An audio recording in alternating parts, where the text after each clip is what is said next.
Daniel Negreanu is holding Queen Jack offsuit. He opens to $2,500. That's a bread-and-butter late position open, dominates the Queen 10 and Jack 10 holdings that call too often, has blockers to 3 bets, and plays cleanly post-flop in position. 3 callers flatten with wide, capped ranges, offsuit broadways, suited aces, suited connectors, paired high card textures heavily favor the pre-flop raiser because he has all the strong Queen X and slow-played overpairs.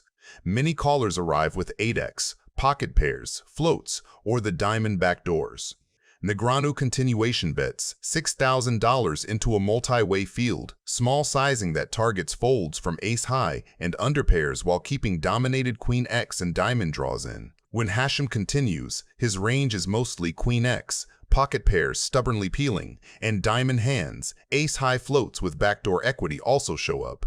The board double pairs, which is a dream card for the raiser's Queen X. Negreanu's value density jumps because any queen now makes a full house, and his bluffs retain good fold equity against stubborn pocket pairs and busted backdoors.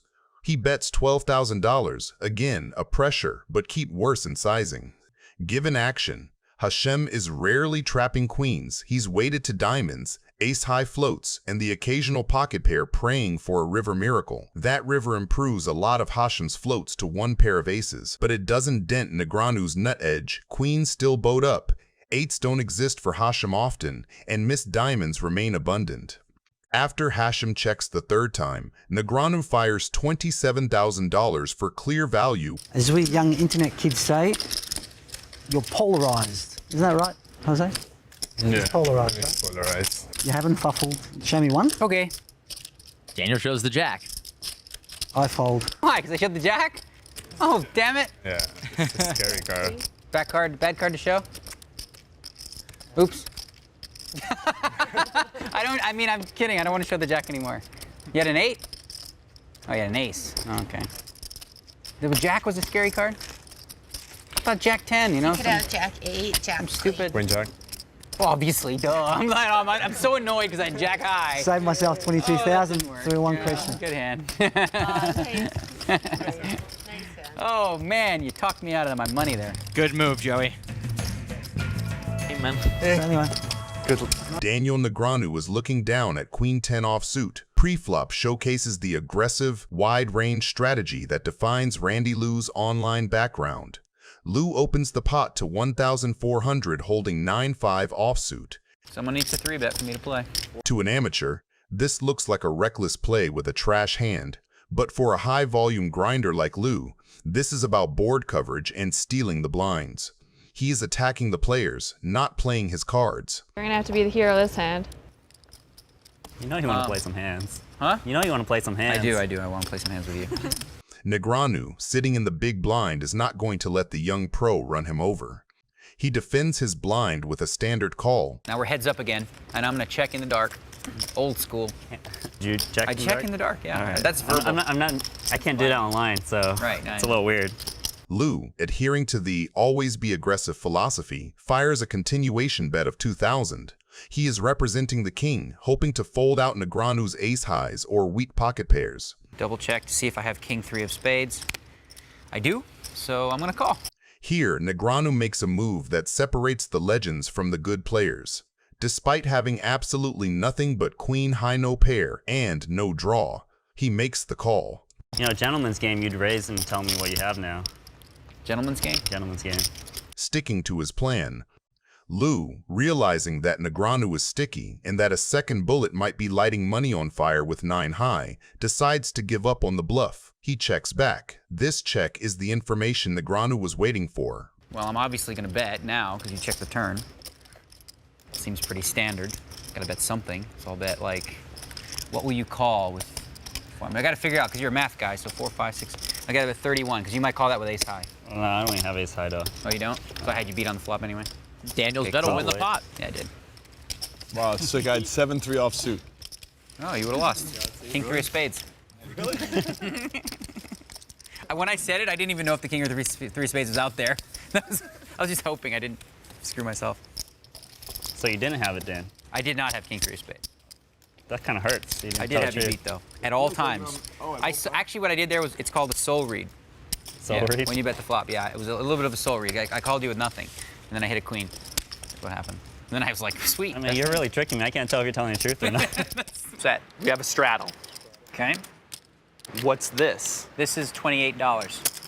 $28? $28. Pre-flop, this is Negreanu's dream scenario. Pocket aces on a loose table and Viffer in the blinds doing Viffer things. If you check, I'm going to bet this one. I'm going to Barry G it. All right.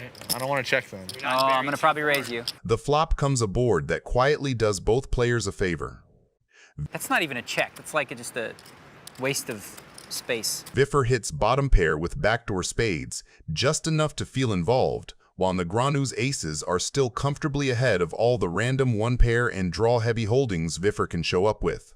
How much is that? 54. That pre-flop 400 is already out there, and now Negreanu bumps it to 5,400, essentially saying, if your dark action meant anything, prove it. The turn brings a real problem card for Negreanu. Viffer now picks up a live flush draw on top of his pair, and the board suddenly connects with a lot of the speculative stuff he can have. Negreanu makes it 12,400, a disciplined value bet that also charges all those new draws.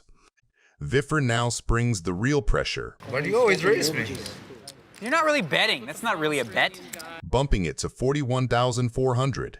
That raise is doing two things. With his actual hand, it is semi-bluffing for maximum equity realization, and in terms of image, it is telling Negreanu, I'm not just clicking buttons, I can absolutely have two pair, a set, or a strong combo draw. Folding aces to this guy on this card feels painful. Interesting card coming. And with position and stack behind, Negreanu decides to call and take a river. Oh my God. What are you doing, Viffer? He's mashing my brain into bits. Missed spades stay missed. 7 to 8 gets there, but is only one of many possible draws. Oh boy. I really wish you would have bet like 50 or 60,000. Oh, this is gonna be so pansy-like. I'm the biggest pansy of all time. I'm such a chicken, only because you're so creative and tricky and all this funky stuff.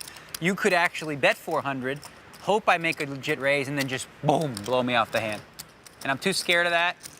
Just flat out, fear. This is just a fear call. He calls. That means this will make the highlight reels. What do you got?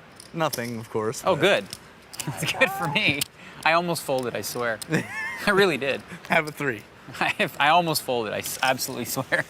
No, I mean, not on the river, but... Daniel Negreanu is looking down at 8-7 suited. Pre-flop reveals the exploitable nature of playing too many hands against world-class opposition. Lou opens the action to 1,400 with Queen 8 offsuit. From a game theory perspective, opening this hand from early to middle position is incredibly loose. It is a hand that is often dominated and plays poorly post-flop. I'm going to play I tight. like being in position. And lock is out. Because then you got to go first. I love it. I got to go first. Kenny calls. However, Lou relies on his post-flop volume experience to outplay opponents. The flop comes down a texture that is wet, connected, and heavily favors the calling ranges rather than the pre-flop raiser. Despite this, after Kenny checks, Lou decides to fire a continuation bet of 2,500. This bet is somewhat habitual. Lou is betting simply because he was the aggressor. C-bet. I remember his C-bet percentage. What was it? 78%, so I guess I got a call. Your check rate percentage is so low on flops in this spot, so I wasn't worried about you. Yeah. Not worried is right. However, the board hits Negreanu perfectly. He has flopped middle pair with his 7, along with backdoor equity. The turn card is the 2. Lou, realizing that his continuation bet failed to shake Negreanu, decides to shut down. He checks, effectively waving the white flag. This is a critical moment for Negreanu. Check. Lou checks. All right, check's good. Queen eye. No good. Daniel takes it down. Got pairs.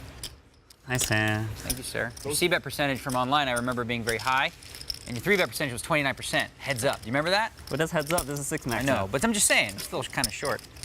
But your C-bet's super high, so I'm gonna call with pairs on flops, just so you know. Really? Yeah. You love that kind of talk. Isn't that sexy? No. C-bet percentage, check raise flop. Ooh, what's your PFR and your aggro factor? Daniel Negreanu is looking down on 10-9 suited. Who lost the last one? Me, that'd be me. Steaming. This hand sits in the suited connector bucket that plays well. Versus a 3-bet, it has equity versus broadways, realizes well in position, and can call profitably against most small blind ranges. Such a good spot. Oh, him again, him and his spots again. Except you have to act first. Oh, yeah. Veldhuis re-raises to $7,000 from the small blind. That sizing represents a fairly standard linear small blind 3-bet, strong aces, broadways, and some pocket pairs. When Negreanu calls, his range keeps most suited connectors, suited broadways, medium pairs, and a few slow plays. Importantly, he retains position and stack to pot depth for post-flop maneuvering. Texture advantage is mixed. The small blind has all over pairs and more ace-10 offsuit. The caller has more 4s and 10x suited. Veldhuis continuation bets $11,500 with ace-queen of diamonds. I love the 6-spot speech. That was the best part of this hand. It's fun. 11. Huh? That's a good level, huh? It was good. 6-spot, boom, raise, da-da-da. That bet targets folds from unpaired high cards and protects overpairs, while keeping bluffs like 2 overcards with backdoors. Negreanu's call with top pair and excellent runout potential keeps his range uncapped. From Veldhuis's seat, once called, Negreanu's range condenses around 4s, 10s, pocket pairs like jacks through 7s, and sticky backdoors. This is a pivotal card because trips remain the nuts and gives Negreanu a valuable backdoor flush draw. Check-check makes sense for both. Veldhuis's ace-queen has little fold equity versus 4s and 10s and hates getting check-raised. Negreanu's check protects his flop call range, keeps bluffs in, and realizes 2 clean ways to improve, clubs and 9. Negreanu improves to 2-pair, 10s and 9s, while Veldhuis remains with ace-high. From a range view, the river shifts blocker dynamics. Negreanu's line contains more 9x, while Veldhuis remains with ace-high. I'm all in. So you're saying I made a good check on the turn? Is that what you're claiming? Such level. I mean, you know more about my game than anyone, so is that enough to make the difference for me? I would have felt better if I just bet the turn, you raised, and then I called. That would have been more fun. Fire on the river. Are you hoping that I'm going to play good here? I'm so confused. Daniel calls, and for a change, sees some good news at showdown. Negreanu is looking down on Jack-10 suited. Lichtenberger opens the hijack, and both stacks behind are deep, so the pre-flop incentives matter. With aces, raising to 45K keeps in dominated broadways and pairs while leaving room to play streets post-flop instead of taking a huge 4-bet pot this close to the business end of a major event. Negreanu flats the cutoff with Jack-10 suited. Against a competent hijack opener and a sticky big blind, that hand prints by realizing equity rather than trying to 3-bet. If he 3-bets, he invites a 4-bet from value, folds out the weaker stuff he dominates, and risks playing a bloated pot with a hand that prefers multi-way, position, and disguised equity. D bleeds into 2 players. With top pair and a backdoor club, he denies overcards a free look and sets the price on a texture that can change quickly. Lichtenberger just calls with aces. That's deliberate, raising polarizes him on a wet board and risks pushing out Negreanu's dominated continues. With the ace of clubs, he blocks the nut flush, so he doesn't fear as many bad turns and can keep ranges wide. Negreanu's call with Jack-10 is standard. He has the clean open-ender to the nuts, excellent position, and 2 opponents who will pay him off if he hits. Turning this into a raise would fold out worse and isolate against the top of range. The 7 of clubs hits, and Negreanu picks up the straight at the same time the front door flush completes. Lichtenberger checks as well, which keeps his range disguised and preserves the option to spring a check raise. With aces that include the ace of clubs, he can induce a bet, choose between calling and jamming, and if he is behind, he carries 9 outs to the nuts. Negreanu fires 295K to tax everything at once. The bet extracts from 2 pairs and sets that fear a 4th club, charges single club over pairs that refuse to fold, and denies a cheap river to ace of clubs holdings that would love a free card. The sizing is intentional because it sets up a straightforward stack off versus a check raise, and avoids giving a volatile river the chance to undo his equity lead. Feeling comfortable right now. See? You can tell by my energy. Relaxed. What does that usually mean? Huh? What? Dang! As soon as I start yapping, he goes in. Oh, man. Imagine that you are so good with the mind games that you can induce an all-in shove with just some yapping. Tough decision. I'm gonna need a minute. While we wait for Negreanu to make his decision, please give this video a like. Thank you. Because you check the turn. I guess you do that with the ace high flush, right? Well, you have to have it. I don't think I can fold, though. Nice hand, bro. This part here was inaudible, but you can clearly see that he is saying deuce of hearts a few times. Called the deuce of hearts. Were you hearing me saying deuce of hearts? Yeah. Jennifer Tilly is looking down on 8-6 suited. Negreanu opens with ace-2 offsuit. That is a light but purposeful steal, using the ace as a blocker to reduce the chance he runs into a premium and leaning on position to realize whatever equity shows up later. Tilly answers with a re-raise. That choice is great against a suspected wide open because suited connectors play cleanly post-flop, deny cheap realization to the opener, and set her up to attack a player who loves to take flops. It's a little too small, Jen. Phil Locke is going to be upset with you after that raise size because it's too small. Like, Last time I took advice from you, I lost the tournament. Sorry. Negreanu calls rather than four-betting. He keeps her range wide, carries the positional advantage into a pot that is not yet bloated, and quietly pockets the option to turn later cards into leverage, even when he misses. Okay, now I'm going to do the dunk bet. That's not a donk bet because you were the pre-flop raiser. Oh, okay, it's not a dunk bet. It's a continuation bet. A continuation bet. Tilly follows through for a small c-bet. The sizing stresses floats and gut shots and keeps her range comfortably uncapped. A lot of bad cards can come off, then I can just bluff raise the turn or something stupid like that. You could. Turn a pair into a bluff. I'm really good at that. It's one of my big things Bill Reynolds taught me. Negreanu does not have value, but he does have a plan. He calls to float, buying one more card and preserving the initiative advantage that comes from acting last. If she slows on the turn, he gets to tell the next chapter. If she barrels big, he can release cheaply and move on. The texture inches toward the middling wheelish territory that favors the caller. Tilly checks.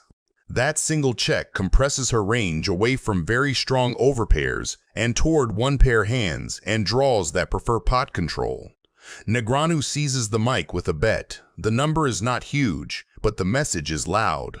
He denies a free card to overcards, pressures hands like ace-queen and king-jack that c-bet once, and begins building a story that can arrive at straights and two-pair by the river. His literal hand did not improve, however his distribution did, because the cards he credibly represent improved. Calling the flop to take it away on the turn is classic small ball pressure, and he executes it cleanly. This is the card that ties the room together, and the run-out connects squarely with the very suited connectors that defend 3-bet pots from the blinds. Tilly leads small. That type of sizing often functions as a blocker, a way to name a price with a hand that does not want to face a pot-sized bomb. To Negreanu, that looks like a door left slightly open. He chooses to kick it in and chips. The shove polarizes him to the straights and strong two-pair he has been representing since the turn. We probably have the same hand. Oh, so sick. You have 9-jack, right? Would that be the same hand as you have? Because if you did have that and you didn't call by now, it would be a little bizarre. You're in Jennifer Tilly's seat. You have the straight. Negreanu shoves over your small lead. What's your move, snap call, or an impossible fold? And why in one sentence? Best clear answer gets pinned. Oh, God. Oh, you have a 6? You raised me with a 6 out of position? No. That's crazy talk. Tilly folds.